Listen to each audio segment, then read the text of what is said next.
qui s'accrochent à des drapeaux derrière des châteaux de sable. En fait, le nationalisme maurassien, le patriotisme maurassien, ce n'est pas ce genre-là. D'ailleurs, le nationalisme n'a pas été toute la pensée de Charles Maurras. Maurras a d'abord été un régionaliste. Et il a été chronologiquement, et il a toujours été pendant toute sa vie. Alors là, il y a un paradoxe. Le jeune Maurras est provençalisant, favorable à l'autonomie, pour ne pas dire à la sécession de la Provence. Et il est devenu, pour tous maintenant, le maître du nationalisme intégral, le maître du royalisme. Pourquoi? Comment? René Jouveau a dit lors du premier colloque Maurras qui s'était tenu à Aix-en-Provence en 1968, texte qui est reproduit dans le premier numéro des Études maurassiennes. C'est une excellente revue, malheureusement ces Études maurassiennes ne paraissent plus, l'animateur est décédé. Alors René Jouveau avait dit que Charles Maurras a été d'abord un mistralien. Et s'il est devenu royaliste, c'est très probablement, au moins en partie, parce qu'il avait été d'abord un mistralien. Alors, Charles Maurras, né en 1868, il a vécu à Martigues, il a suivi ses études secondaires à Aix-en-Provence, puis en 1885, sa famille s'installe à Paris. Et le jeune Charles obtient rapidement la possibilité de publier des articles de critique littéraire dans des revues d'inspiration chrétienne. Yves Chiron a écrit un excellent livre sur la vie de Maurras, et comme l'indique Yves Chiron, ni le royalisme, ni le patriotisme et l'idée de revanche sur l'Allemagne ne tiennent alors la première place dans les idées du jeune Maurras. Maurras ne s'occupe pas trop de politique et pas du tout de royalisme. Mais ce provincial déraciné n'a pas oublié son origine. Il se met même à cultiver l'usage de la langue provençale qui n'était pratiquement pas parlée dans sa famille. Et il déambule sur les grands boulevards parisiens avec son ami Amoretti en parlant à haute voix parce que Mistral étant sourd, il fallait qu'Amoretti se fasse entendre, et en parlant en provençal. En 1888, après avoir écrit un hommage à Aubanel, Maurras est présenté à Frédéric Mistral, à Fontaine-de-Vaucluse. Il embrasse alors avec ardeur la cause du Félibrige, car, a-t-il dit, la renaissance mistralienne n'aura été au fond que la réaction de l'élite devant l'uniformité jacobine imposée à un peuple qui en souffrait à son insu. Charles Maurras découvre les méfaits de cette uniformité jacobine. Il les découvre en 1889, quand dans les archives de Martigues, il s'aperçoit que cette ville de Martigues avait des libertés locales importantes avant 1789. Mais il n'en devient pas royaliste pour autant. Mistral, d'autre part, lui montre une idée importante. C'est qu'il n'y a pas de fatalité dans l'histoire. Une langue, un pays, une institution, tout cela peut renaître. Alors Maurras s'occupe du journal des Faits libres parisiens. Il participe aux tournées d'été des responsables du mouvement dans les départements du Midi. Seulement, il trouve rapidement que le Félibrige a des limites. Les compromis avec des hommes politiques installés au pouvoir, comme il le constate notamment lors de la tournée d'août 91. Le Félibrige ne veut pas sortir sur le terrain politique. Alors cela explique le coup de tonnerre du 22 février 1892, où Amoretti lit au Café Voltaire à Paris, devant l'Assemblée des Faits libres de Paris, la déclaration des Faits libres fédéralistes qui a été rédigée par Amoretti et surtout par Charles Maurras. Ce texte, on l'avait un peu oublié, puis il y a une vingtaine d'années, l'Union royaliste provençale l'avait fait réapparaître. On l'avait un peu trop oublié. Dans ce texte, Amoretti et Maurras critiquaient le Félibrige traditionnel, occupés seulement à faire des commémorations, à faire de la littérature. Ils indiquaient, depuis 37 ans, le Félibrige existe. Depuis 37 ans, on fait la Sainte-Estelle. Depuis 37 ans, on boit la dernière bouteille du vin de Châteauneuf-des-Papes. On chantait chansons de guerre, et dans des poèmes qui ne nous mourront pas, on appelle au combat toutes les énergies de la terre d'eau. Ce qui n'allait pas loin. Alors, les libres-fédéralistes exposaient un programme hardi de réforme et de réforme politique. Nous voulons que nos communes deviennent maîtresses de leurs fonctionnaires et de leurs fonctions essentielles. Nous voulons délivrer de leur cage départementale les âmes des provinces. Nous sommes autonomistes, nous sommes fédéralistes. Nous voulons une assemblée souveraine à Bordeaux, à Toulouse, à Montpellier. Nous en voulons une à Marseille ou à Aix. Et ces assemblées régiront notre administration, nos tribunaux, nos écoles, nos universités, nos travaux publics. Grand témoin dans les cercles provençalistes, qui crièrent au séparatisme. Il est vrai que dans ce texte, aucune allusion n'était faite à l'unité française. Le nom même de France était absent. Mistral a soutenu ces jeunes audacieux, mais de façon discrète. Alors cela n'empêcha pas leur exclusion l'année suivante, leur exclusion du Félibrige. Mais ce texte est important. Pierre Boutan, dans l'œuvre assez monumentale qu'il a consacrée à Maurras, Pierre Boutan a bien indiqué que Maurras n'a jamais renié ce texte et que tous les écrits ultérieurs sur la décentralisation, écrits par Maurras, sont inspirés de ce texte. Et Charles Maurras, chassé du Félibrige, ou même marginalisé, que fait-il? Il rejoint les rangs du nationalisme. Déjà avant cette déclaration, Charles Maurras avait rencontré Maurice Paresse. Il s'était rallié au boulangisme. Il avait même, pour la première fois, pour la première participation de sa vie à une élection, il avait voté pour un candidat boulangiste, le sénateur Naquet. Sollicité par Maurice Paresse, Charles Maurras collabore en 1894 au journal La Cocarde, que dirige Paresse. La rédaction n'est très hétéroclite, mais disons que le journal se dit nationaliste et socialiste, mais d'un socialisme fédéraliste.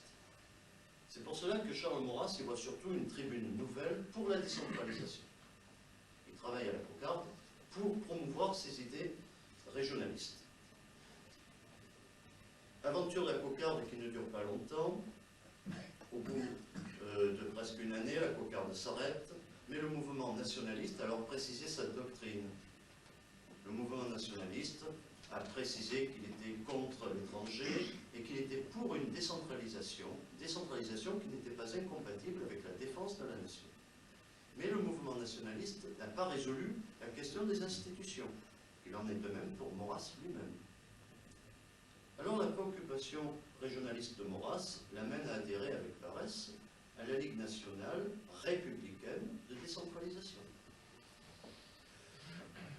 En 1897, après avoir tenté une campagne de propagande pour cette ligue à Bordeaux et à Marseille, avec Paresse, Maurras comprend que la priorité n'est plus là. Et c'est le fameux texte qu'il publiera quelques années après, où il dit que l'illusion de notre jeunesse fut de penser que la décentralisation et la fédération pourraient être obtenues en France par en bas, par l'initiative des groupes, et avant la restauration du pouvoir central. J'en ai conclu qu'il fallait commencer par en haut. Maurras, quand est-ce qu'il devient royaliste? Eh bien, son premier article royaliste paraît le 23 novembre 1897 dans le journal Le Soleil. 7 ans auparavant, Maurras avait déjà commencé à écrire dans un autre journal royaliste, la Gazette de France. Il avait applaudi à l'initiative du duc d'Orléans, qui, au mépris de la loi d'expulsion, s'était présenté en France pour faire son service militaire. Mais Maurras n'était pas devenu royaliste pour cela. Il écrivait dans un journal royaliste sans l'être lui-même. Par contre, son nationalisme s'est affirmé. Il s'est affirmé pendant la participation à la Cocarde et aussi, à ce moment-là, par la lecture de Fichte, où il découvre, article de Fichte, où il découvre le danger pangermaniste. Il va écrire désormais contre l'Allemagne. Et puis, tout se joue à l'occasion du fameux voyage en Grèce, à l'occasion des premiers Jeux Olympiques. Maurras est envoyé en Grèce en avril 1896. Et là, comme il l'écrivit, il vit que, loin d'étouffer les passions nationales, tout ce faux cosmopolitisme du stade les exaspère. Il vit que le propre du régime démocratique n'est que de consommer ce que les périodes d'aristocratie ont produit. Des biens que les générations ont lentement produits et capitalisés, toute démocratie fait un grand feu de joie. Donc, voyage en Grèce, il en rapporte l'importance du fait national, qu'il connaissait déjà, et puis le sentiment que la décadence vient de la démocratie. Donc, comme il écrivait aussi dans Au signe de Flore, pour que vécût la France, il fallait que revînt le roi. La décision de mon royalisme intellectuel était prise. Et en effet, alors là je ne vais pas faire tout l'exposé de Maurras sur les bienfaits de la monarchie, mais libre de l'élection, la monarchie ne connaît pas les luttes de parti. Elle peut avoir une politique étrangère continue. Elle n'a pas à centraliser pour tenir les électeurs. Donc, après avoir essayé le régionalisme littéraire et commémoratif à la Mistral, puis le régionalisme fédéraliste, puis le nationalisme parisien, Maurras a compris que les régions ne pourront vraiment renaître qu'avec un roi. S'il en est arrivé à la monarchie, c'est qu'il a mené le raisonnement nationaliste à son terme, contrairement à Paresse qui s'est arrêté en chemin. Maurras a découvert le nationalisme intégral. De quoi se compose ce nationalisme? Alors, bien sûr, on schématise. On a trop pris au pied de la lettre une fameuse formule qui était « On démontre la nécessité de la monarchie comme un théorème ». La volonté de conserver notre patrie française une fois posée comme postulat, tout s'enchaîne, tout se déduit d'un mouvement inéluctable. La fantaisie, le choix lui-même n'y ont aucune part. Si vous avez résolu d'être patriote, vous serez obligatoirement royaliste. Oui, mais le patriotisme de Maurras, ce n'est pas un simple raisonnement mathématique. Ce n'est pas un raisonnement desséché, égoïste. Maurras, n'est pas un petit bonhomme sec qui donnait des oukases sans discussion. Le patriotisme de Maurras, c'est d'abord la reconnaissance du chef-d'œuvre qu'est la nation française. Chef-d'œuvre de diversité, mais aussi chef-d'œuvre de volonté. Dans l'allée des philosophes, il disait « On ne conçoit pas une France inculte et sauvage ». Et comme l'a écrit Michel Moore dans un petit ouvrage il y a bien longtemps, rien en France n'a été fait contre la nature, mais la nature y a été faite par l'homme contre elle-même. L'unité française fut conquise sur le plus grand désordre. Donc c'est une œuvre de volonté, la nation française. Mais le patriotisme de Maurras, c'est aussi l'inquiétude au sujet de la fragilité de cette nation. Comme il écrit dans Une campagne royaliste au Figaro, dans l'histoire de la formation de la France, nos forces ethniques tirées à U, nos forces géographiques tirées à dia, et nos forces économiques en un troisième sens. On dirait l'œuvre d'un seul homme, la France. Et c'est l'œuvre d'une institution, d'une tradition et d'une maison. Seulement, Maurras comprenait que cette œuvre pouvait disparaître. Et Maurras, finalement, est dominé par la vision tragique de la mort corporelle des cités. Le patriotisme de Maurras, c'est également la pitié. Le patriotisme, quand la raison est claire, n'est que le synonyme de la pitié la plus profonde. Il y a le fameux texte qui se trouve dans Quel danger, où Maurras prévoit que le gouvernement républicain entraînera 500 000 Français, 500 000 jeunes Français, couchés, froids et sanglants, sur leur terre mal défendue. Et il était en deçà de la vérité. Boutan a écrit qu'il a vu la pitié de Maurras également, lors de l'été 1939, quand la République qu'avaient envoyé nos pères, dit Boutan, à la lente gloire et à la mort, ne nous destinait à celle-ci que par exception, mais tous, et d'abord les héritiers de Verdun, à la honte de la défaite de 40, à la honte de la captivité en Allemagne. Et Maurras, cette pitié, l'a également exprimée en 1932. Depuis quelques années, crie-t-il, nous est impossible de voir passer dans la rue un jeune homme sans nous demander si la commune loi politique du monde lui permettra de remplir son destin et d'achever sa vie normale. La vie ressemble à un défilé de condamnés à la mort prochaine. Le nationalisme maurassien, c'est aussi le souci du prochain le plus proche d'abord. Comme il l'indique en 1927, personne n'a le droit de faire abstraction des intérêts de ses frères. Il y a 40 millions de braves gens en France, que le sol, que la langue, que la communauté d'esprit et des traditions rend plus proche de nous que le reste du genre humain. C'est par eux, par ces 40 millions de Français que doit commencer la première charité. Par eux, la première fraternité. Effectivement, maintenant, combien de gens, dans une société où il y a près de 5 millions d'exclus, combien de personnes oublient de regarder leurs voisins immédiats? Le nationalisme n'est pas de l'égoïsme. Le nationalisme de Maurras, peut-on dire, est un véritable humanisme. Attention, je n'ai pas dit humanitarisme. Le nationalisme de Maurras, ce n'est pas non plus un nationalisme excessif, fanatique. Le patriotisme, c'est toujours dit, écrit-il, de l'amitié envers le sol national, la terre des ancêtres, le territoire historique d'un peuple. Mais le nationalisme s'applique plutôt qu'à la terre des pères, aux pères eux-mêmes, à leur sang et à leurs œuvres, à leur héritage moral et spirituel. Ce nationalisme, c'est la sauvegarde due à tous ces trésors qui peuvent être menacés sans qu'une armée étrangère ait passé la frontière. Et Maurras, donc, se distingue des simples patriotes, des patriotes égarés ou inconséquents, aux rêveurs, aux idéologues. Il se sépare rapidement de Déroulède ou de Barès. L'enthousiasme, écrit-il, l'enthousiasme seul ne suffit pas à constituer un état d'esprit digne de la patrie. Il n'y a pas une vraie et une fausse doctrine nationaliste. Il y a un nationalisme superficiel et peu conséquent. C'est le nationalisme républicain. Il y a un nationalisme cohérent, c'est le nationalisme d'Action française. Et enfin, pour terminer, ce nationalisme, eh bien, il sauvegarde les libertés locales. Charles Maurras ne veut donc pas, comme il écrit dans le Temps de Père, ne veut pas du patriotisme unificateur, simpliste, administratif et abstrait de la tradition révolutionnaire et napoléonienne. Alors, Maurras, donc, s'est décidé ainsi pour la monarchie. Alors, je ne vais pas vous décrire les combats nationalistes de Maurras, depuis Dreyfus et Talama jusqu'à ses critiques dans ses derniers livres sur la soi-disant Union européenne. Mais en tout cas, à partir du moment où il décide de faire de l'action royaliste, il va s'enterrer dans une œuvre, comme le rappelle Boutin. S'enterrer dans une œuvre pour la région, pour la nation et pour le roi. Michel Moore a une bonne formule, ce furieux, ce Maurras, c'est ce furieux qui a affligé les députés conservateurs, ce personnage mal noté dans les fiches de police, bien c'est l'héritier de 4 générations d'employés de bureau des contributions de Roquevert et de Martigues.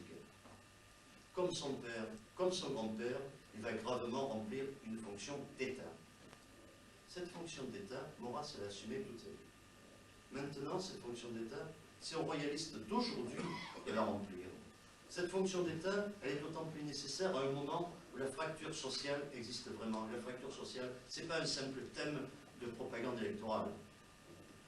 Cette fonction d'État, elle est nécessaire à un moment où nos concitoyens cherchent leurs repères, cherchent des bases solides. Un moment où les grandes idéologies ont fait faillite. Plus que jamais, combattre pour la région, pour la nation et pour le roi, c'est une nécessité. Et pour cela, il ne faut pas hésiter à aller à la rencontre des Français. Il ne faut pas hésiter à porter le royalisme sur la place publique. Charles Maurras nous a donné des idées, nous a donné des exemples. Nous devons agir de même. Nous devons nous demander, un peu à la façon de Georges Bernanos, camarade royaliste, qu'as-tu fait pour le roi aujourd'hui?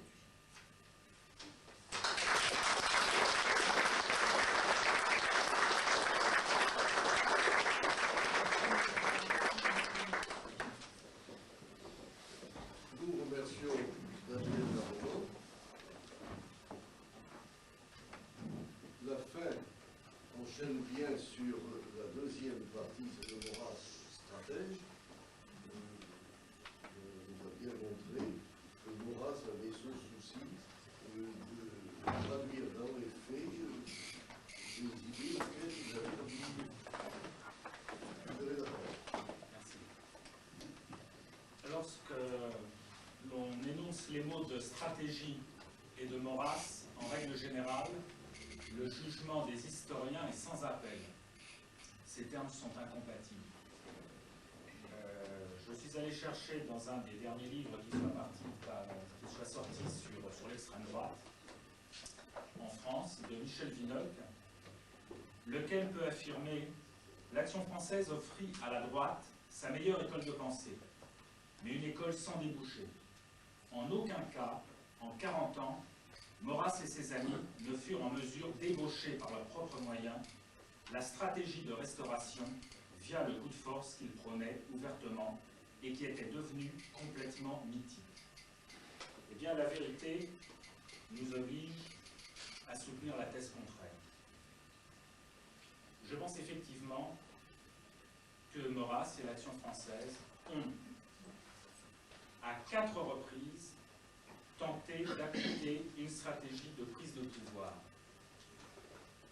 4 reprises, 4 dates, je placerai 1909, 1917, 1922, 23 et 1934. 4 tentatives différentes dans leur méthode, leur tactique. 1909, pour simplifier, je dirais étudiants, ouvriers, fonctionnaires. 1917, je dirais le putsch des militaires. 1920-1922, j'utiliserai la propre terminologie de Maurras, celle des princes lorrains. Et 1934, l'insurrection place de la Concorde. C'est la plus connue en règle générale, on ne connaît que celle-ci. Alors essayons de les reprendre dans le temps de façon linéaire. Après l'exposé donc de l'Arouman, nous sommes à peu près, replaçons-nous en 1897. À cette époque, donc, Maurras a décidé de son royalisme intellectuel et en une dizaine d'années, tout le monde sait qu'il va forger ce qu'on appelle un petit peu simplement son système de pensée. 10 années, 1897, 1907. Alors, tout le monde connaît l'évolution de la pensée au travers d'un certain nombre d'ouvrages, et en particulier donc l'enquête sur la monarchie. C'est l'époque que Jacques Pogam a pu qualifier de l'âge d'or du maurassisme, le laboratoire d'idées. Ce qu'on oublie, c'est que pendant ces 10 années, Charles Maurras ne s'est pas contenté de définir le quoi faire, mais il a également défini le comment faire. Ça, c'est un petit peu moins connu. Le quoi faire, c'est la monarchie, c'est facile. Le comment faire, on croit toujours qu'il a simplement défini dans une petite brochure qui s'appelle « Si le coup de force est possible », parue en 1910. En fait, on peut dire que très rapidement, la préoccupation du comment faire est apparue à Maurras à la suite du coup d'État manqué de Paul Déroulède en 1899 lors des obsèques de Félix Faure. À cette époque, vous vous souvenez que donc Déroulède et ses amis de la Ligue des Patriotes sont arrêtés, et ils vont passer en procès pour atteinte à la sûreté de l'État, pour complot contre la sûreté de l'État. D'ailleurs, les chefs du mouvement royaliste aussi, Buffet et Farlus, je pense, Lursalus, pardon, j'ai une mauvaise mémoire des noms, vont passer également en procès. À ce moment-là, Maurras établit un texte plus connu par la suite sous le nom de Dictateur et Roi. En fait, dans la correspondance avec Maurice Barrès, on peut retrouver le nom initial qu'il donnait à ce texte fondateur, puisqu'il le considérait comme la synthèse de son enquête sur la monarchie. Ce texte, dans sa première lettre avec Barrès, il l'appelle le Corsaire, et en fait, il lui dit non, ça ne doit pas s'appeler le Corsaire, ça doit s'appeler le coup d'État. En fait, parmi ses toutes premières brochures, avant même la définition de la monarchie, sa première porte sur le coup d'État. C'est assez révélateur, et très rapidement, il va sortir une série d'articles dans Le Soleil, la Gazette de France, la libre parole de Drummond. Dans sa campagne qu'il mène au Figaro, sa célèbre campagne au Figaro, il va sortir toute une série de textes que l'on connaît. Hein. Il y a Mademoiselle Monk, il y a Le Monk, il y a Pourquoi les généraux n'ont rien fait. Bon, je vous en passe, il y en a vraiment toute une série. En fait, pendant ces 10 années, Donc, Maurras va définir sa stratégie du coup de force. Alors, tout le monde connaît sa méthode, hein, il l'a rappelé dans un de ses derniers ouvrages qui s'appelle La contre-révolution spontanée, paru en 1943, je crois, aux éditions Lardanchet. À ce moment-là, il explique ma méthode, c'est la recherche, la discussion, l'émeute. C'est clair que ça sent tout de même un peu le soufre. On est en 1943 quand il sort ça, ça prouve bien qu'il n'a pas changé. Alors bien souvent, on établit une distorsion entre le jeune Maurras révolutionnaire et le vieux Maurras conservateur. Là, l'énoncé de cette méthode date de 1943. Donc c'est plus un perdreau de l'année, si j'ose dire, quand il sort ça. Et ça prouve bien qu'il n'a pas changé. Sa tactique, elle est également très connue parce qu'il l'applique dans la vie littéraire, dans la vie politique, dans sa vie critique. C'est ce que j'appellerais sa tactique du renversement. Il est familier de cette tactique de prendre une idée et de la renverser, l'idée de l'adversaire, de la prendre et de la renverser à son avantage, de l'utiliser à son avantage. Et bien ça, à cette époque, il va également le faire au niveau des hommes. Quand il devient royaliste, Maurras considère très rapidement que le rétablissement de la monarchie ne pourra pas se faire sur les vieilles structures et les bases sociologiques du monde monarchiste de l'époque. Et donc, il va aller chercher des combattants chez l'adversaire. Hein, rappelez-vous, l'Action française, au début, c'est un mouvement de républicains. Il va aller chercher des républicains, il va les convaincre à la monarchie, et il va en faire des combattants pour le roi. Il y a un assez joli texte là-dessus dans la préface à l'enquête sur la monarchie où il dit, pour moi, ce qui est vraiment, en termes tactiques, ce qui est vraiment le summum, c'est comme en stratégie militaire, comme en tactique militaire, c'est de prendre une pièce d'artillerie à l'ennemi et de la retourner contre l'ennemi. Mais le summum, ce au quoi je veux arriver, c'est non seulement de retourner la pièce contre l'ennemi, mais c'est de retourner les servants de la pièce. Et c'est ce qu'il va faire avec l'Action française. Il va le faire, il va aller chercher les républicains et il va les retourner contre la République. C'est par tempérament, c'est par tactique, mais c'est également par analyse. Parce qu'à cette époque, il considère que les gens les plus actifs sont les républicains. Il y a un historien, dernièrement, qui a pu écrire une assez jolie phrase, je crois que c'est assez bien vu, il a pu dire que Maurras avait réussi à faire de contre-révolutionnaires des gens qui avaient le tempérament révolutionnaire. Et ça, je pense que c'est vraiment bien vu. Il a misé sur des gens qui avaient le tempérament révolutionnaire et qui étaient, je pense, contre l'ordre établi. Donc ça va durer après à peu près 10 ans. Il faut bien voir qu'à cette époque, on sort d'une époque particulièrement troublée où les républicains plébiscitaires, je parle de Boulanger, je parle de Déroulède, je parle de l'époque des ligues, de la naissance du mouvement national, toutes les ligues, la Ligue des Patriotes, la Ligue antisémite de Morès, ensuite de Guérin, tout un tas de ligues, n'hésitent pas à parler de coups de force, de coups d'État. D'ailleurs, elles parlent surtout de coups d'État, mais elles ne savent pas franchement quoi mettre à la place et elles n'aboutiront, ces coups d'État n'aboutiront jamais. Mais on baigne dans ce milieu. En 1899, il y a encore eu une tentative de coup d'État qui a échoué, mais qui a échoué de peu, il faut bien le reconnaître. Hein.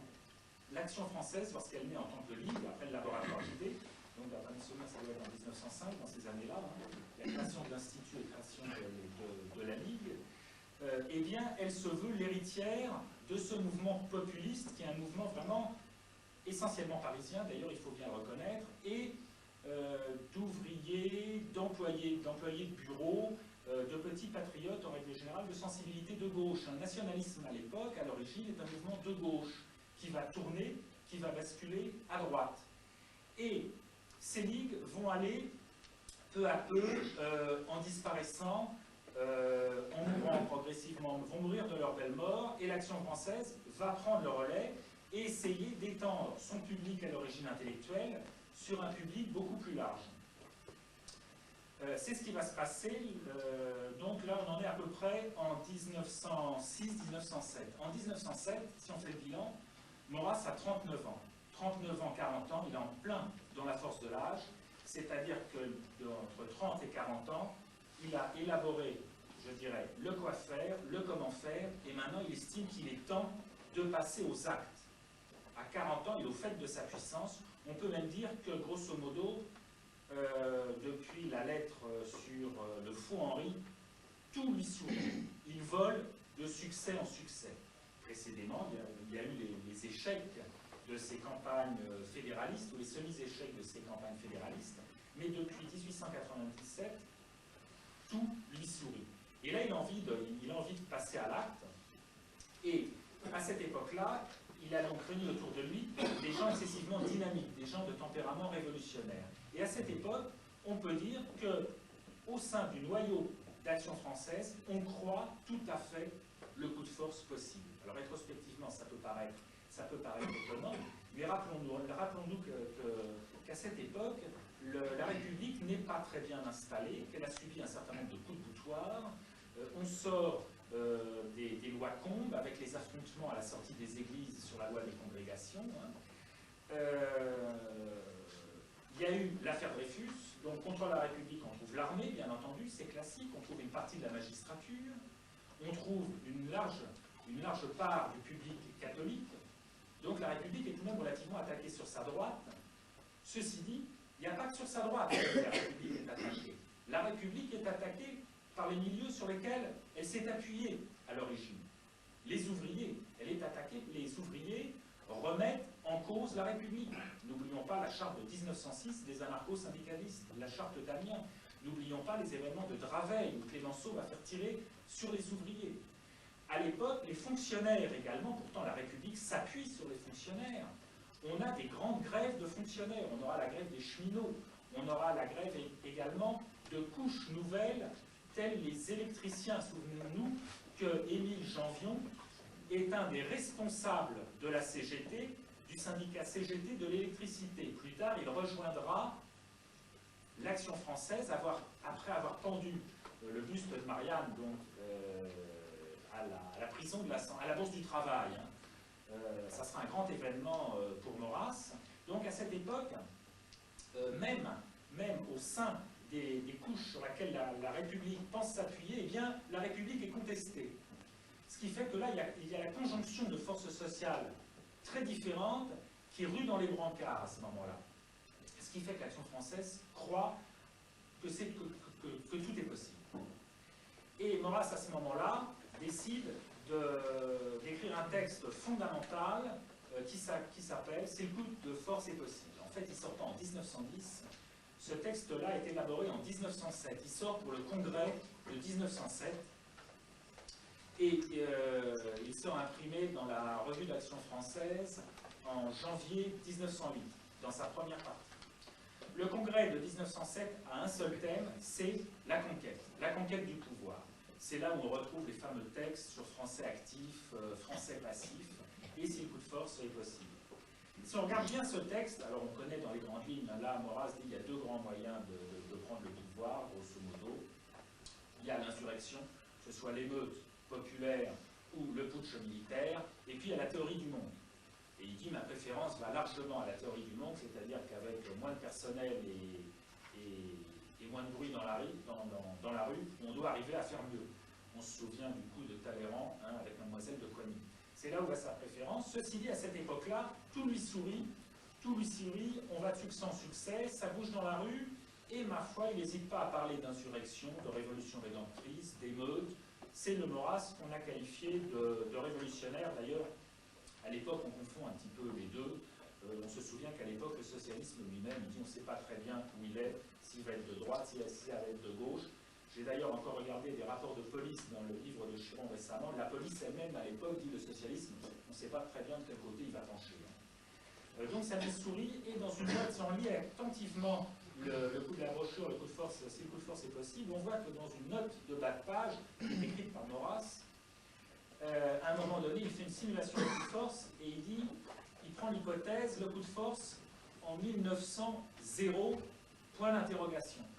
C'est dire que pour lui, on est en 1907, fin 1907 lorsqu'il fait ça, ben le coup de force, il le voit en 1908, 1907, 1909, mais en tous les cas de cause, avant 1910. Alors c'est un peu paradoxal parce que l'Action française est simplement un groupement d'intellectuels, mais non, on a créé l'Institut, on a créé les étudiants d'Action française, on a créé la Ligue, et là on crée, en 1908, on va créer les Canaux du Roi, et on va commencer les grandes campagnes étudiantes. Parce qu'une des grandes idées de Maurras, et ça il va s'y attacher tout au long de sa vie, ça va être de s'appuyer sur la jeunesse. Il se souvient du rôle de la jeunesse des étudiants en 1848, il sait que ça a pu renverser le gouvernement, et il va chercher à s'appuyer sur la jeunesse. Et il va attacher beaucoup d'importance à conquérir la jeunesse. Alors on se souvient de toutes les opérations qui vont avoir lieu à cette époque.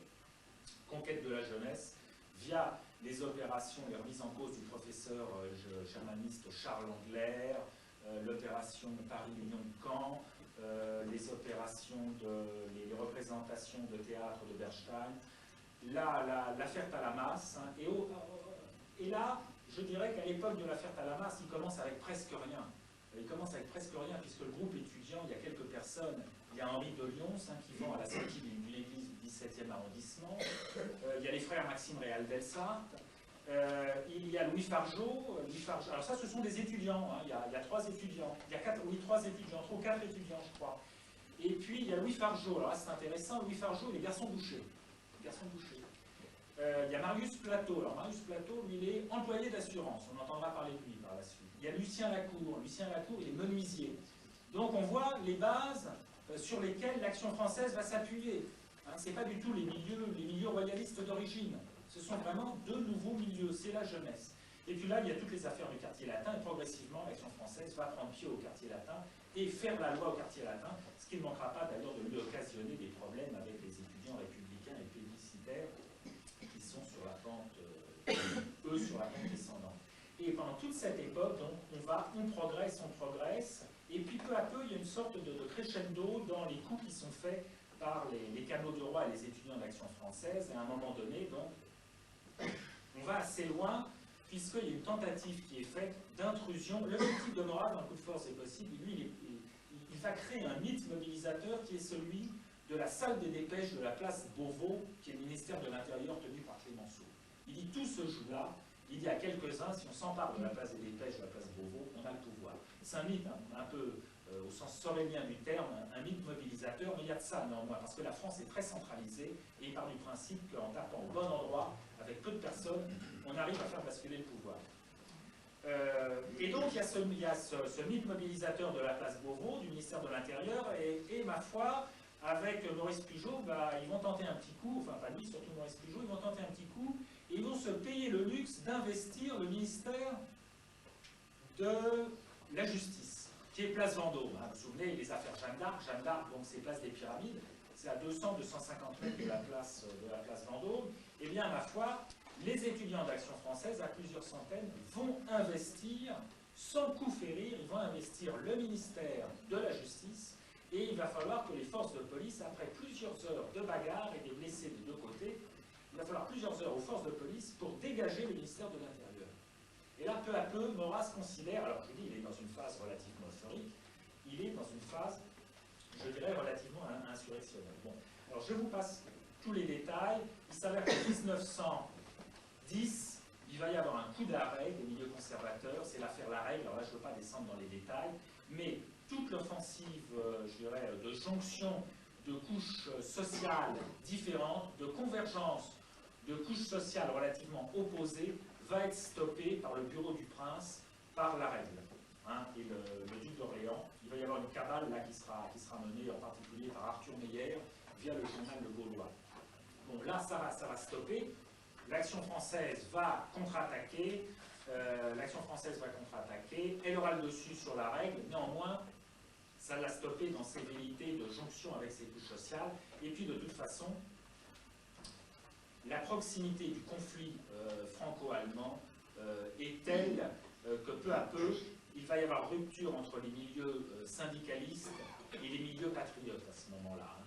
L'Action française va entrer en lice pour défendre la loi des 3 ans, alors que les syndicalistes et les anarchistes, avec lesquels tout de même on vendait à la sortie de certaines réunions, il ne faut pas se tromper, hein, j'ai retrouvé un texte où même il y a des contacts entre Marius Plateau et des membres de la bande Adono, avec Raymond Lascience, qui est le professeur de la bande Adono.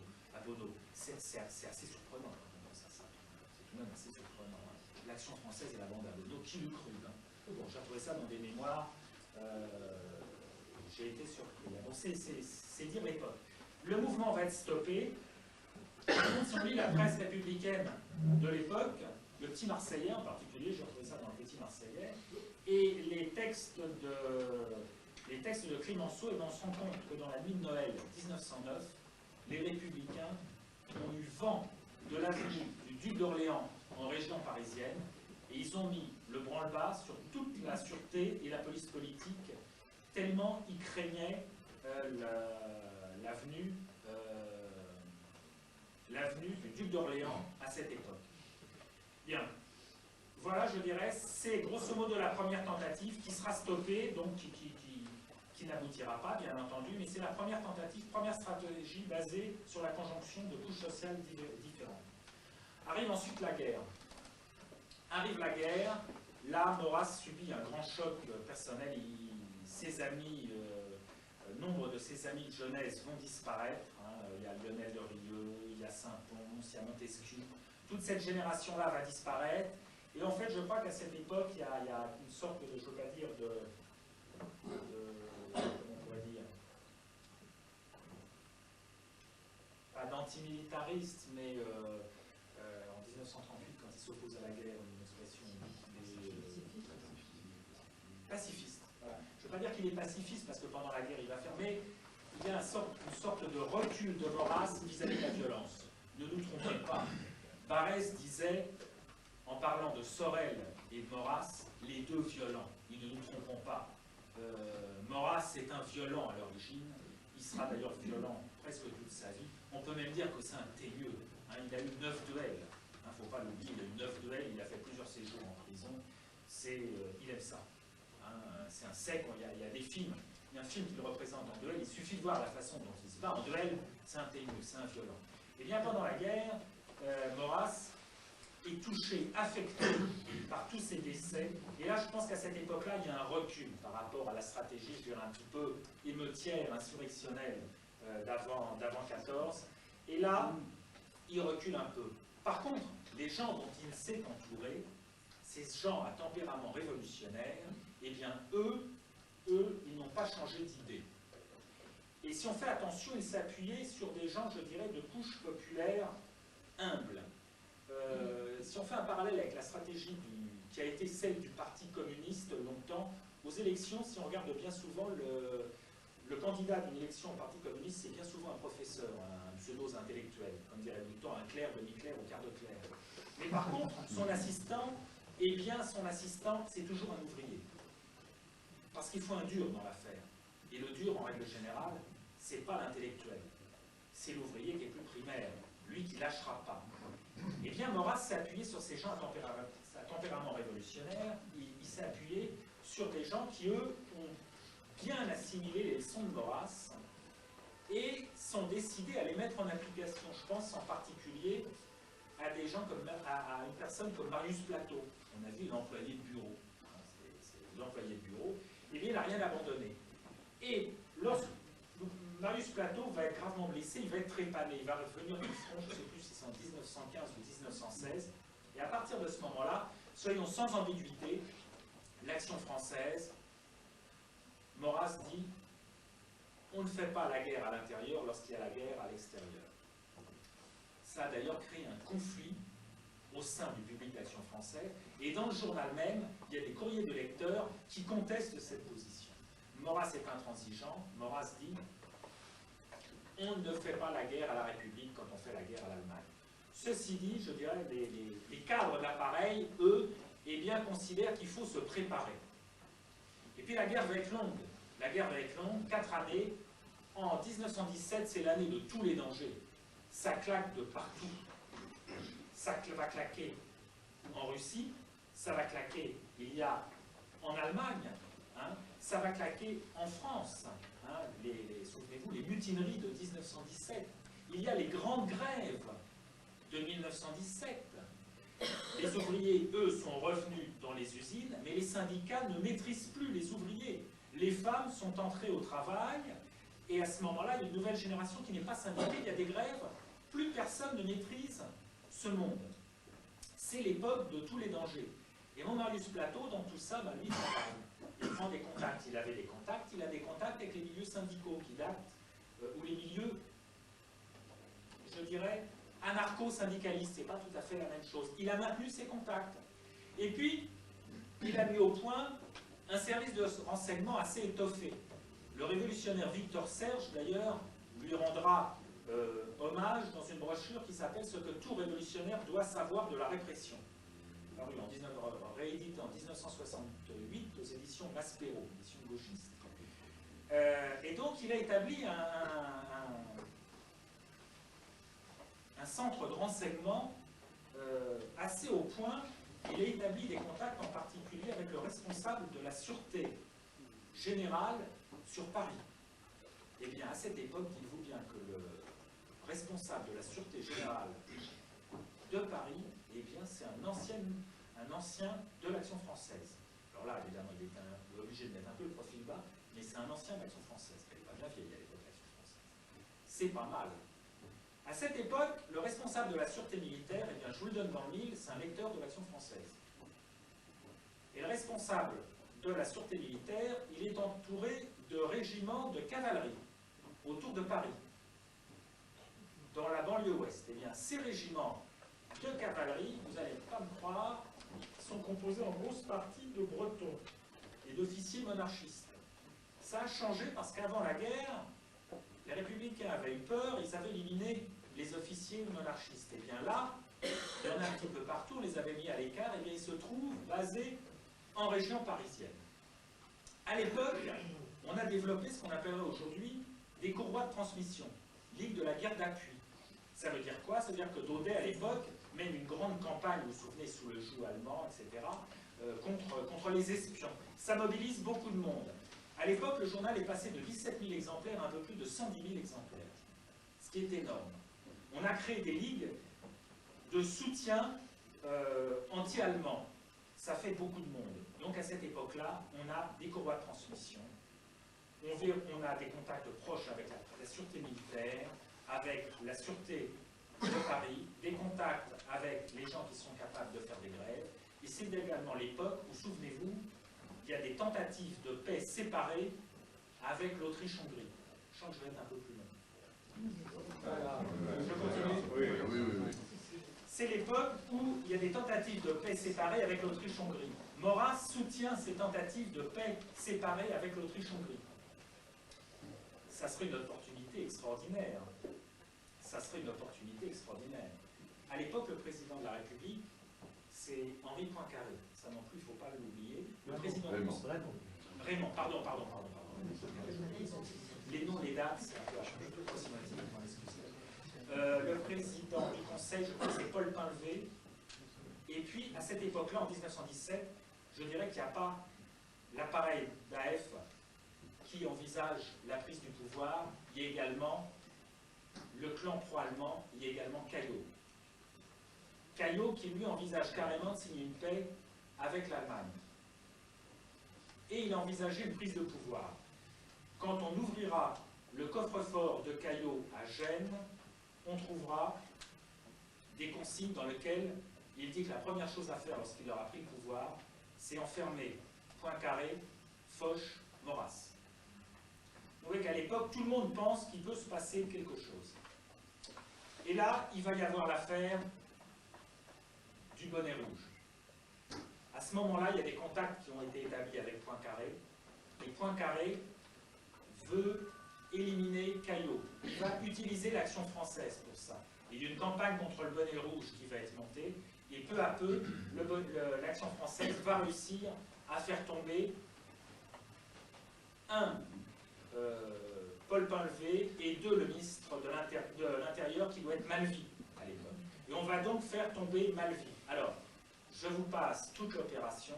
Sachez qu'à ce moment-là, tout de même, on utilise l'Action française, mais on se rend compte que de son côté, l'Action française, elle a préparé un certain nombre de, je dirais, de coups. Et on va mélanger les genres, on va utiliser la F pour faire tomber Malvy, le ministre Vigo sera retrouvé suicidé dans sa cellule.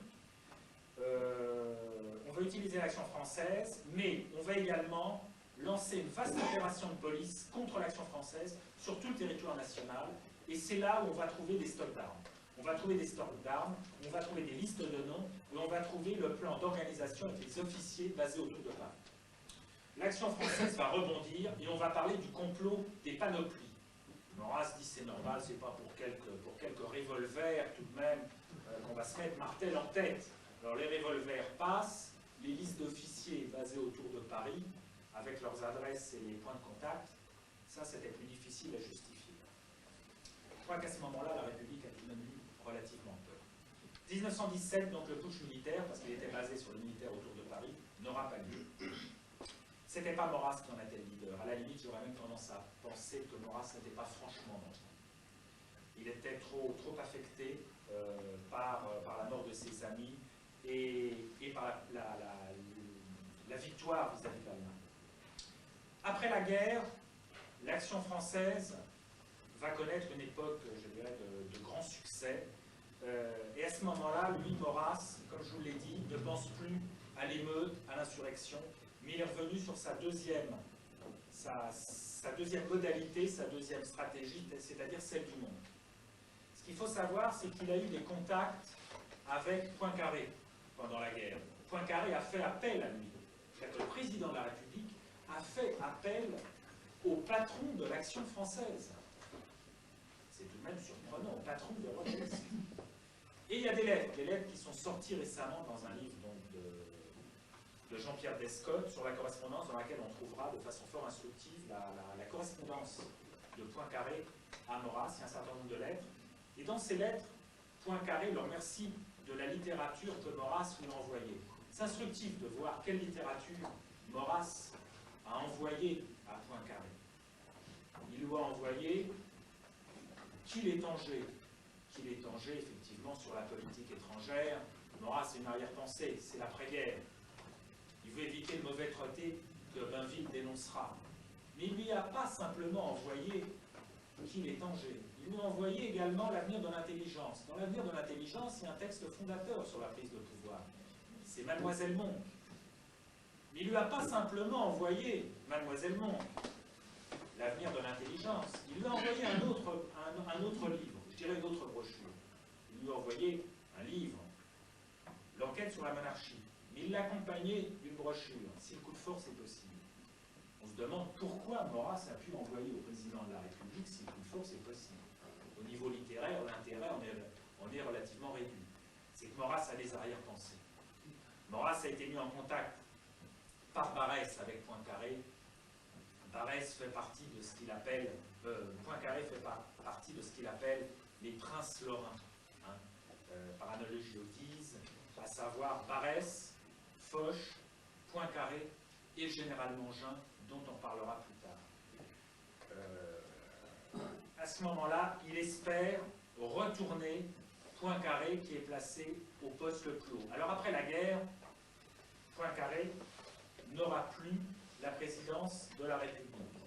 Ceci dit, après la guerre, l'action française va se débrouiller pour faire tomber le ministère Briand et repositionner Poincaré en tant que président du Conseil. Daudet fera tomber le ministère Briand. Hein, il est au Parlement, souvenez-vous à l'époque, c'est le seul député d'Action française. Il préside un groupe de droite catholique et conservatrice. Il va faire tomber Briand. Briand, à l'époque, soutient l'occupation de la Roure. Il soutient l'occupation de la Roure. La Roure est occupée, Maurras, qui défendait la part du combattant et l'occupation de la Roure, est très content. Ceci dit, Maurras a également établi des contacts avec un général, un de ses princes lorrains, c'est le général Mangin. Le général Mangin, c'est lui qui a la responsabilité de toutes les troupes d'occupation dans la Roure. Et si on fait le bilan en 1922, grosso modo, toutes toute l'armée française, elle est où? Elle est dans la Roure. C'est-à-dire que Maurras s'adresse au général qui tient toute l'armée française dans sa main. Il essaye de mettre en place le futur président du Conseil. C'est pas sans arrière-pensée. À cette même époque, d'ailleurs, Georges Valois va voir Maurras et lui dit qu'il faut absolument prendre contact avec Mangin. Et Valois va aller prendre contact avec Mangin. Ce qu'on apprendra plus tard, et Maurras l'expliquera, c'est Pierre Boutan qui le révèle, Maurras était fort mécontent parce qu'il dit Valois a failli tout gâcher à ce moment-là. Il a failli tout gâcher. Alors, je ne sais pas si Valois a failli tout gâcher, mais une chose est sûre, c'est que Mangin, aujourd'hui, on sait qu'il a été assassiné dans des circonstances particulièrement troublantes. On lui a retiré la responsabilité militaire des forces d'occupation françaises dans la Roure, et en même temps qu'on lui retirait, il est mort empoisonné. Aujourd'hui, on le sait. On a retrouvé dans les archives américaines des éléments qui permettent donc, qui en font la preuve. Là, il va y avoir un échec avec Mangin. Ceci dit, Maurras reste persuadé qu'il y a encore la carte Poincaré. Mais la carte Poincaré, il va être déçu parce qu'à ce moment-là, dans ces années-là, je crois qu'on est en 23. On est en 23, c'est les derniers feux. On va assister au premier accord, surprenant d'ailleurs, franco-allemand, à cette époque-là. Donc c'est l'Allemagne qui va être le premier pays à reconnaître la République des Soviets. Maurras est foudrage, et Maurras veut qu'il y ait une opération militaire, contre l'Allemagne. Il veut pousser Poincaré dans ce sens-là. Poincaré va se déballonner à partir de ce moment-là. C'est un peu trivial comme expression, pardonnez-moi. Poincaré va se déballonner, et là Maurras se rend compte que sa stratégie des princes lorrains n'aboutira pas. Valois va prendre le relais et va tenter une autre stratégie que vous connaissez, c'est la stratégie basée sur les anciens combattants et sur les états généraux. Il demandera la permission à Maurras de laisser faire, Maurras laissera faire, mais il n'y croit plus vraiment à ce moment-là. Donc troisième stratégie, troisième échec, celle des princes lorrains. Et là, ça va être pour l'Action française les années noires. 1923, Marius Plateau est assassiné. Marius Plateau est assassiné, je crois, par Berton, je me souviens pas de son prénom, Germaine Berton. Philippe Daudet est assassiné. Un tout petit peu plus tard, il y a le Berger, le trésorier de l'AF, qui va être assassiné. Enfin, ça n'arrête pas. L'Action française subit vraiment une stratégie d'élimination physique de ses cadres, ce qui aboutira à la fameuse lettre à Schramek. Bon, je vous passe les détails. L'Action française n'y croit là, a un petit peu baissé les bras. Et ma foi, en 1934, eh bien, c'est le prince, le comte de Paris, le prétendant à l'époque est toujours le duc de Guise, et le duc de Guise, c'est le comte de Paris qui va relancer l'Action française. L'Action française, à l'occasion donc de l'affaire Stavisky, a lancé les émeutes étudiantes, mais elle ne voit pas beaucoup plus loin. Par contre, le prince, lui, va convoquer Maurras Daudet en Belgique, au manoir d'Anjou. Et là, il va y avoir une explication de tête assez serrée, parce qu'il y a déjà eu des débats assez serrés avec le comte de Paris. Le comte de Paris est jeune, et Maurras lui dit « Nous savons ce qu'il y a à faire ». Le comte de Paris dit « Écoutez, puisque vous savez, vous dites que vous tenez la rue, eh bien vous le prouvez. Vous tenez la rue, vous me le prouvez. Toutes les conditions sont réussies pour le coup d'État. Vous le faites. » Et là, Maurras est mis au pied du mur. Maurras n'est pas le genre à se dégonfler, d'autant plus que ça rue un peu dans les brancards, dans les étudiants. Et à peine Maurras revient et Daudet reviennent du manoir d'Anjou, les manifestations vont redoubler de violence. Si on regarde bien le déroulement de l'affaire Stavisky, les manifestations vont redoubler de violence. L'AF va prendre des contacts à la va-vite avec la sûreté. C'est Kiap qui est le patron de de la sûreté à l'époque, on prend vite des contacts avec les forces de police, l'émeute dans la rue, c'est un petit peu un mix des deux, et puis à la fin, comme je te pousse, eh bien, on essaye d'assurer sans grande préparation.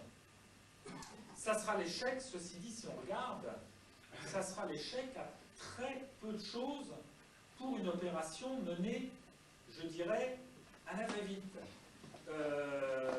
Larocque a bloqué les croix de feu sur la rive droite, alors que l'AF s'est battue sur la rive gauche. Mais l'AF, à un moment donné, a essayé d'entraîner les troupes de la Concorde. Alors, les croix de feu n'ont pas fait grand-chose sur la rive droite, par contre sur la rive gauche, qui est complètement cadenassée par les forces de police et par d'ailleurs des régiments sénégalais et des mitrailleuses, ou algériens, je me souviens, ou marocains, je me souviens très bien, ils ont mis des troupes étrangères, des harkis en quelque sorte. Sur la rive gauche, il y a l'AF, il y a les francistes, il y a les JP, hein. Moi je vais aller très vite, ça ne va pas aboutir. L'AF va essayer d'entraîner les troupes vers l'hôtel de ville. Là, il y avait une chance d'aboutir, elle n'y parviendra pas. C'est la quatrième tentative, c'est l'échec de la quatrième tentative, celle que j'appelle donc l'insurrection de la place de la Concorde. Je n'irai pas beaucoup plus loin, j'ai été très long. Après, ça m'emmènerait trop loin dans la soirée. Voilà, je vous remercie.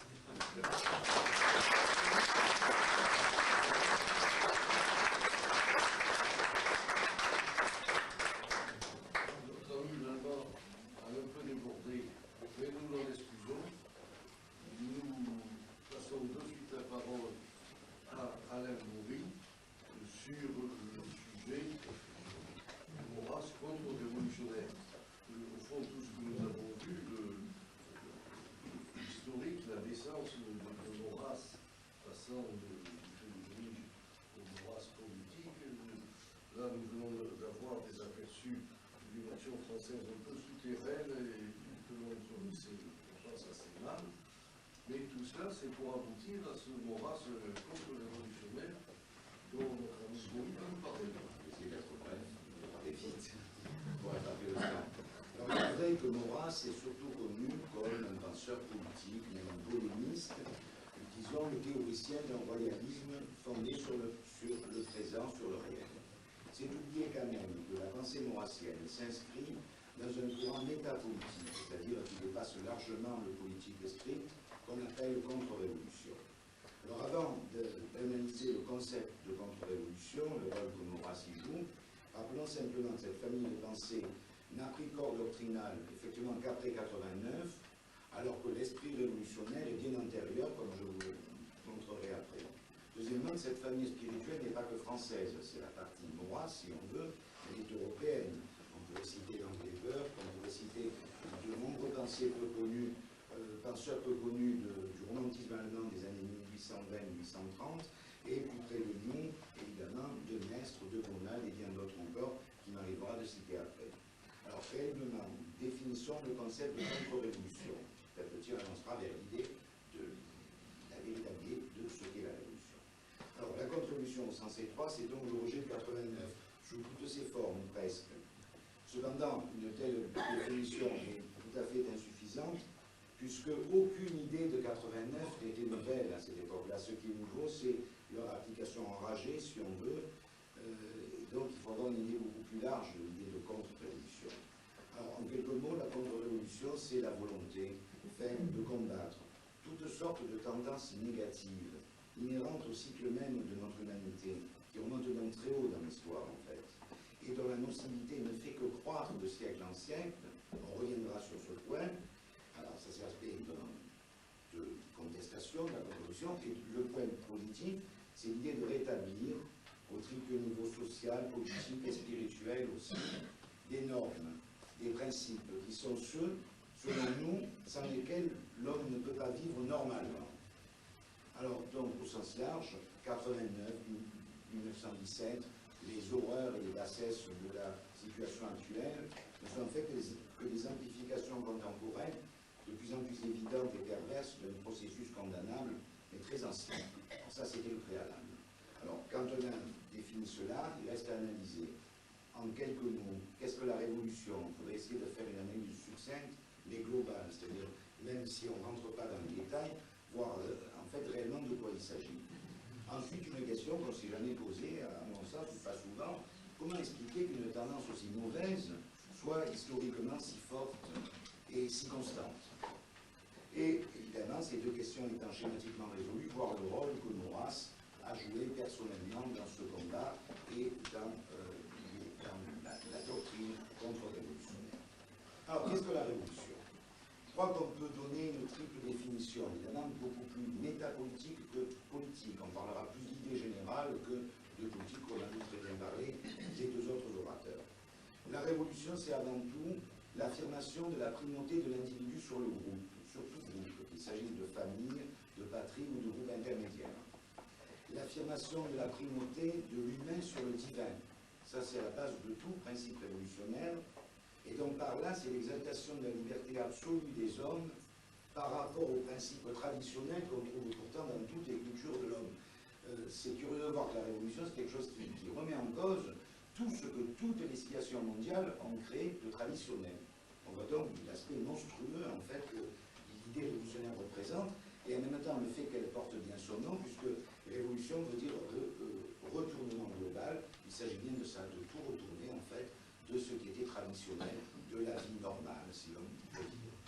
Alors, évidemment, dans l'Antiquité, au Moyen-Âge, on pourrait trouver des tas d'exemples de penseurs qui sont véritablement révolutionnaires, mais ça reste extrêmement minoritaire. Petit à petit, ça augmente, et la première explosion de la pensée révolutionnaire, c'est l'humanisme de la Renaissance. Mais il faut quand même remonter au moins là. Il ne suffit pas de dire 89, c'est la Renaissance qui est déjà, à de nombreux égards, la marque de la victoire de l'esprit révolutionnaire. L'homme devient alors, comme disait Protagoras, la mesure de toute chose. Alors par cette phrase, il ne faut pas croire, il ne s'agit même pas de l'homme générique, il ne s'agit même pas de l'homme théorique, mais de l'individu. En fait, ça signifie concrètement que chaque individu, sur sa courte existence, avec sa seule raison et ses seuls sentiments, peut penser comme une juge bon de fer et agir à sa guise. Alors, évidemment, donc toute référence transcendante s'efface. Et aussi tout ce qui était les supports concrets de la transcendance. Au niveau simple, ça pourrait être par exemple la foi des masses ou les traditions, avec un petit t, les cultures populaires locales. Au niveau plus élevé, c'est les castes ou les groupes humains qui étaient chargés de garder les vérités essentielles qui n'étaient pas à communiquer à tous. Chez nous, c'était le clergé. Dans les civilisations plus traditionnelles encore, c'était des castes extrêmement fermées qui gardaient même en fait un savoir ésotérique sur lequel il serait trop long de s'étendre. Alors, ainsi, la pensée humaniste, donc qui a déjà 4 siècles, contient en elle ce rejet individualiste et démocratique de toute tradition. À la place des principes non humains, puisqu'en fait, si l'on croit, si l'on est un véritable traditionnaliste, les principes qui sont les principes fondateurs du monde, ce ne sont pas d'origine humaine, ils sont d'origine divine, en fait. À la place de ces principes-là, qu'est-ce que la révolution pose? Le progrès et la raison. Alors, qu'est-ce que c'est? Le progrès n'a jamais été que matériel ou terrestre. Si on fait l'analyse de tous les progrès qui constituent le progrès avec l'humanité, il n'y a pas l'ombre d'une avancée spirituelle, je dirais même au contraire. Et qu'est-ce que la raison? Et là, on peut simplement faire appel à Kant. Cette raison est aussi entre ce que Kant appelle la raison pure, c'est-à-dire en fait la science. Les seules choses, pourquoi la science? Parce que ça réussit. Vous voyez qu'on est vraiment tombé très bas. Et la raison pratique, c'est-à-dire en fait la morale. Mais pas une morale transcendante, pas une morale qui vient d'ailleurs, une morale adaptée à chacun, une éthique à la carte. Alors, bien entendu, la pensée humaniste des 16e, 17e, jusqu'au début du 18e siècle, est encore freinée à cause du caractère traditionnel, encore traditionnel de certaines institutions, comme le clergé, la noblesse, et le côté religieux, quand même encore, de la société classique. Et si on imaginait Descartes ou Spinoza au XXe siècle, leur pensée serait encore plus perverse, encore plus fausse que celle qu'elle est au XVIIe siècle. Bon, alors évidemment, en avançant, il faut le XVIIIe et le XIXe siècle pour que tout bascule. Avec l'abolition du vieux monde, l'humanisme devient véritablement révolution. Alors Dès lors, les principes, l'ordre des choses et les règles de vie peuvent varier à l'infini. Et pour en avoir une idée, il suffit de voir la multiplicité des courants philosophiques, politiques de nos 2 derniers siècles et leur échec. Je vous cite un exemple auquel on pense peu. La modernité négative, en fait, ce que nous combattons, elle est arrivée à abolir concrètement la noblesse, elle est en train d'abolir l'artisanat, elle veut faire mourir la paysannerie. Et ce n'est pas simplement des hommes qu'elle abolit. Quand on y réfléchit, ce sont des concepts en fait, sociaux qui sont nécessaires à une société normale. C'est un peu comme si dans un corps, on abolissait le cœur et les doigts. Vous voyez comment imaginer une société sans une caste guerrière, sans une caste qui pense, sans un artisanat qui mélange l'utile et l'art, sans une paysannerie, sans un monde rural. Et pourtant, c'est bien ce que la révolution fait. En fait, elle défigure complètement l'humain normal. C'est ça le point principal que je voudrais vous dire. Et alors, donc, ces échecs se suivent. Voilà donc ce qu'est la révolution, en quelques mots. Le renversement de l'ordre traditionnel, qui maintenait tant bien que mal, parce que les choses en fait commençaient d'aller mal depuis fort longtemps, et qui maintenait tant bien que mal les hommes dans le lien avec une vérité supérieure, avec ce qu'on peut appeler le divin. Entre parenthèses, la haine des rois par les révolutionnaires s'explique très bien. Le roi, c'est un pont en fait. Si on reprend le terme latin de pontifex, le roi c'est un pont entre le ciel et la terre. Avant d'être le père des peuples et tout, c'est celui qui est si vous voulez, au milieu de la société humaine et de la société céleste, d'où en particulier la haine que les révolutionnaires ont pour les royautés, puisque le principe royal est un principe, en un certain sens, humain. Alors à présent, on peut s'interroger sur la question rarement évoquée, là j'avoue que c'est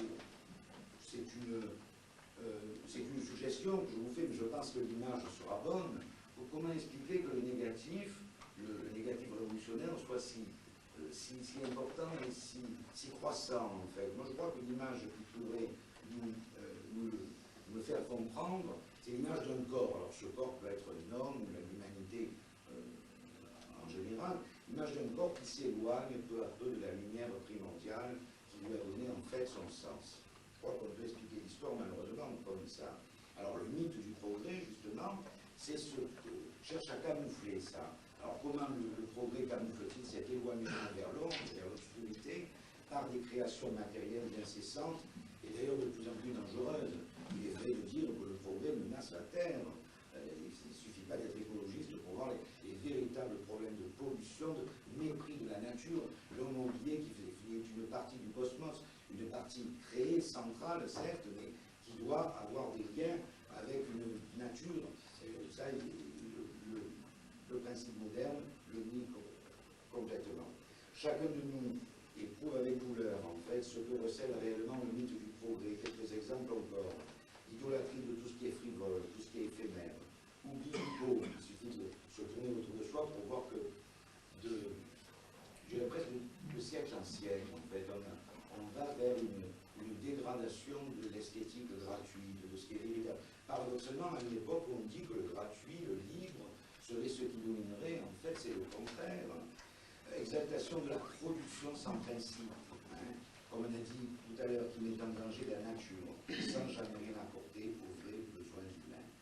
Alors, notre pensée réactionnaire, je pense, elle veut essayer d'arracher l'homme à cet éloignement de la lumière. En fait, voilà comment j'essaie de vous faire voir les choses. Alors, Maurras, dans tout cela, évidemment, il a senti tout ce que je vous dis, même s'il n'emploie pas les mêmes termes que moi. Au fond, le maurassisme, on peut le définir aussi comme la restauration des valeurs passées adaptées au monde actuel. Contrairement à un Barès, parmi d'autres, Maurras n'a jamais cru possible une bonne république démocratique. Il a même contesté le désordre romantique sur le plan de l'esthétique, au nom du classicisme et de l'Antiquité. Il a même implicitement proclamé, alors qu'on dit qu'il est nationaliste, que l'ordre chrétien médiéval était supérieur au principe de la nation. Donc, au sens maurassien, la contre-révolution, c'est vraiment le contraire de la révolution, et non pas une révolution contraire. Elle implique, à mon sens, une contre-culture. Maurras parlait de contre-encyclopédie, une contre-culture où le passé, le permanent, ce qui est universellement certain, est la place centrale. Et là, nous touchons à l'essentiel, je pense, du moins de ce que je crois vrai. Maurras appartient totalement à la pensée traditionnelle, à la pensée contre-révolutionnaire, et au fond plus près d'un René Guénon ou d'un Julius Evola, que bien les théoriciens simplement amenés à parler de politique et ne parler que de défense patriotique, qui est très important, mais qui n'est, je dirais, qu'une partie superficielle. Et à ce propos, je voudrais, en plus, à l'entrée, il y avait des actes des congrès Maurras. Je pense à un article que le regretté Nguyen, qui était un des meilleurs d'entre nous, a justement un très long article consacré au rapport entre Guénon et Maurras. C'est tout à fait éclairant, mais là on trouve une dimension de la pensée maurassienne qui, évidemment, à mon avis, dans les temps sombres qui sont les nôtres, doit être très largement développée, pas au détriment des autres, bien sûr, mais en priorité. Alors, avant de conclure, résumons en quelques mots ce que nous enseignons le Maurras contre-révolutionnaire. Et là, je veux dire des choses qui sont beaucoup plus banales et beaucoup plus simplistes. Dans la politique naturelle, Maurras nous rappelle que l'enfant qui naît est démuni, donc il a besoin du groupe. Il nous apprend aussi que rien ne s'obtient sans travail, ni respect des règles, chose qui est complètement oubliée aujourd'hui, où c'est un principe d'anarchie, au sens propre du terme, qui régit toutes les attitudes face au travail. Il nous a appris que la vérité ne vient pas de l'opinion. La vérité et l'opinion sont deux choses différentes. Que l'intérêt national prévaut sur l'intérêt particulier. Et que l'Église chrétienne, dans notre tradition occidentale, demeure la dernière gardienne de l'ordre et du bien. Pour simplifier, je dirais, il nous a appris que le haut est plus important que le bas, et qu'on ne peut pas expliquer le haut par. On ne peut pas dire on ne peut pas tirer le plus du moins. Si vous regardez bien, ces propositions sont en fait en l'air simplistes, mais elles sont très importantes. Aujourd'hui, où on est abasourdi par les thèses de l'évolutionnisme. Si on réfléchit bien, c'est un non-sens, en fait. Comment peut-on imaginer qu'un être complet comme l'homme puisse venir d'un être qui soit inférieur? Comment peut-on tirer le plus du moins? Vous voyez, donc, ce sont des choses auxquelles il faut penser. Alors, sur ce plan de contre-révolution et ce plan de, je dirais, de tradition, ce que Maurras n'a pas eu, c'est une foi vers une disposition métaphysique sûre qui lui permette d'établir de A à Z une doctrine contre-révolutionnaire clairement fondée sur la transcendance.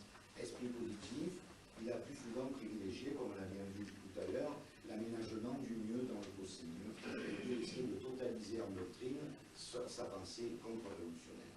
Je vais conclure, j'ai été beaucoup plus rapide que les deux autres orateurs, en 4 points. Le 4e point, il sera plus personnel.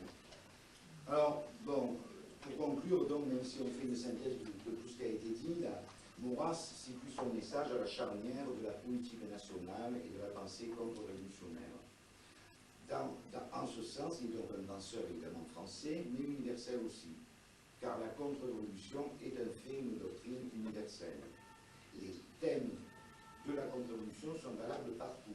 Je vous en cite 3 ou 4. La mixité sociale, la hiérarchie des fonctions, la monarchie sacrale comme un lieu de rencontre entre l'humain et le divin, et la primauté du spirituel. Alors, à partir de là, on peut tirer l'idée que, il me semble que si on se refuse d'admettre le point de vue métaphysique de la contre-révolution, la lutte nationaliste et royaliste restera vaine et même néfaste. Parce qu'un nationalisme qui n'est pas dirigé, si j'ose dire, par l'idée contre-révolutionnaire, il deviendra un jour ou l'autre l'outil de la révolution, comme l'ont montré le jacobinisme, le fascisme, le communisme et toutes les doctrines mauvaises qui ont utilisé le nationalisme en le détournant de sa véritable vocation, si j'ose dire. Et pour la monarchie, c'est pareil. Si elle serait de peu de consistance si elle n'est pas une monarchie contre-révolutionnaire, c'est-à-dire une royauté d'essence divine, ce qui est encore plus important que le droit divin, fondée sur une société tout autre que la nôtre, tout à fait inverse, et sur laquelle il faudrait peut-être aussi parler, mais ce n'est pas le lieu aujourd'hui. Les derniers mots que je vais vous dire sont plus personnels, et ils me viennent d'une phrase de Maurras que j'ai notée partiellement, sur l'énorme travail que représente pour nous l'idée d'essayer de changer les choses en étant contre-révolutionnaire. il serait fou et hypocrite de dire que c'est facile et qu'on est sûr que ça se fera.